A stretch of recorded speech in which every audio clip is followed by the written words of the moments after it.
السلام علیکم۔ اور یہ 1939 میں دوسری جنگ عظیم ورلڈ وار 2 جب ہوئی، یہ اس حوالے سے سب کیا جا رہا ہے۔ اور یہ 28 اکتوبر 1940 کو جب یونان کے وزیر اعظم یانس میتاکسس تھے، اس وقت کی بات ہے۔ اور یہ اس دن صبح 3 بجے اٹلی کے سفیر ایمانوئل گرازی یونان کے وزیر اعظم کو گھر گئے اور انہیں جا کے الٹیمیٹم پیش کیا۔ اس الٹیمیٹم میں کہا گیا کہ یونان کو اٹلی کی فوجوں کو اپنی سرزمین میں داخل ہونے کی اجازت دینی ہوگی تاکہ وہ اہم مقامات پر قبضہ کر سکیں۔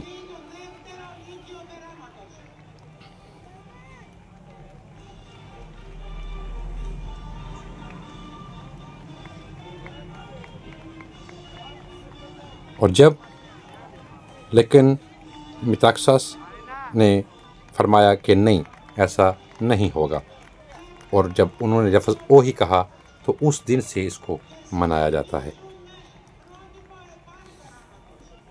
او ہی ڈے کے نام پہ منایا جاتا ہے۔ یہ ورلڈ وار 2 جنگ عظیم دوم میں یونان کی شامل ہونے کی پہلی دفعہ داخل ہو رہا تھا۔ یہ او ہی والے لفظ سے سمجھ لیں کہ وہ داخل ہو گیا۔ اور اس کے بعد انہوں نے حملہ کر دیا۔ جب حملہ کیا تو یونان کی فوج نے، جوانوں نے بڑی بےجگری سے لڑائی کی، اور کیونکہ میتاکسس پہ اور گریس پہ حملہ کرنے کے لیے جو اٹالین تھے، اٹالین البانیہ کی طرف سے، کیونکہ البانیہ اس وقت اٹلی کے قبضے میں تھا، اور البانیہ کی طرف سے یونان پہ حملہ کر دیا۔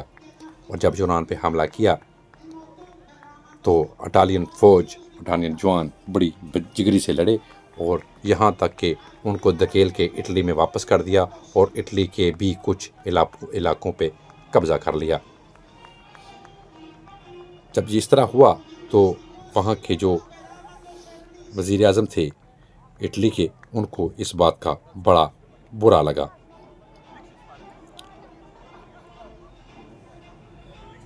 اور انہوں نے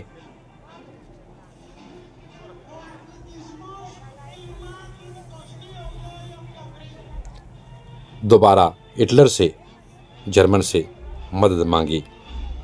یونانی جوان اس وقت تھک چکے تھے، تو دوبارہ جب انہوں نے اپریل 1941 میں حملہ کیا تو وہ، کیونکہ اس وقت ان کے وہ 3 طاقتیں جن میں بلغاریہ، اٹلی اور جرمن فوج تھی، انہوں نے جب مل کر حملہ کیا تو یونان پہ قبضہ کر لیا گیا، اور انہوں نے ایتھنز اکراپولی پہ اپنا جھنڈا لہرا دیا۔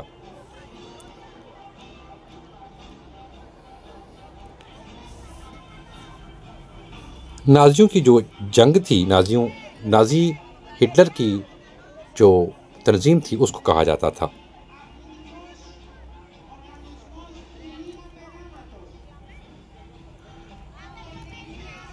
اب جب ان کا قبضہ ہو گیا، 3 حکومتوں نے قبضہ کر لیا، 3 ممالک نے، تو حالات دگرگوں ہو گئے اور حالات بگڑ گئے، فاقے شروع ہو گئے، حالات مشکل ہو گئے، عام عوام کا جینا مشکل ہو گیا، اور وہ دوبارہ انہوں نے تنظیمیں بنانا شروع کر دی، کیونکہ یونانی قوم نے، عوام نے ہار نہیں مانی تھی۔ اور یہ جو اوہی ڈے کے منایا جاتا ہے، اس کو ایک بہت بڑا رتبہ دیا گیا، اور دنیا آج بھی ان کو اس بات کا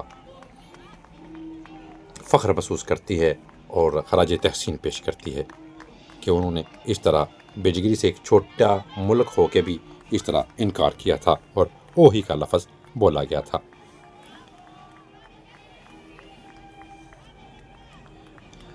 جب دوسری دفعہ جب انہوں نے حملہ کیا، تینوں نے جب اپریل میں اور قبضہ کر لیا، تو اس کے بعد دوبارہ جب یہ تنظیمیں شروع ہوئیں، جن میں یونان کی تنظیمیں تھیں، لیکن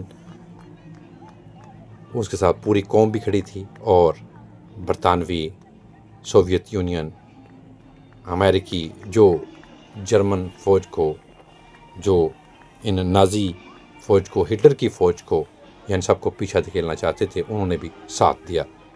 بہت سی برطانوی فوج بھی یونان میں تشریف لے آئی، اور جب وہ تشریف لے کے آئی اور پھر انہوں نے مقابلے کیے تو ان کو مجبوراً اکتوبر 1944 میں وہاں سے نکلنا پڑا۔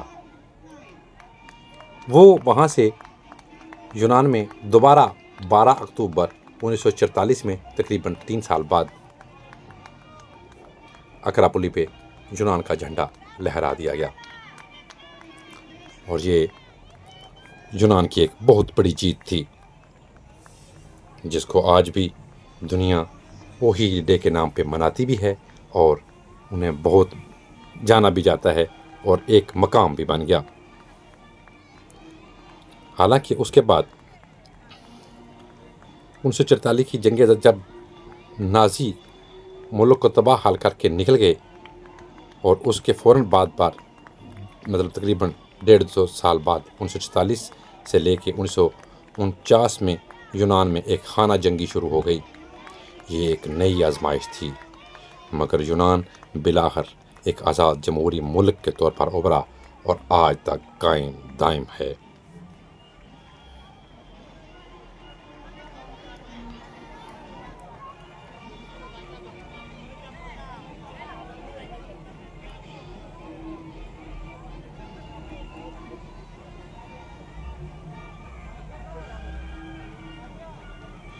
اور جب وہ نکلا تو اس وقت اٹلی بھی تقریباً یونان کے ساتھ ایک حد تک اتحاد میں قائل ہو چکا تھا۔ یہ سلسلہ چلتا رہا اور آج تک چل رہا ہے۔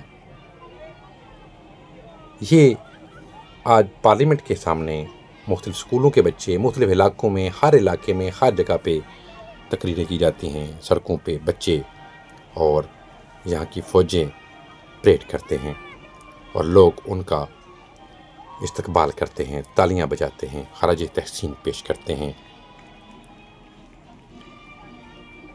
یہ آج کی ایک ایسی کہانی تھی جو ہمارے لوگ کم جانتے ہیں۔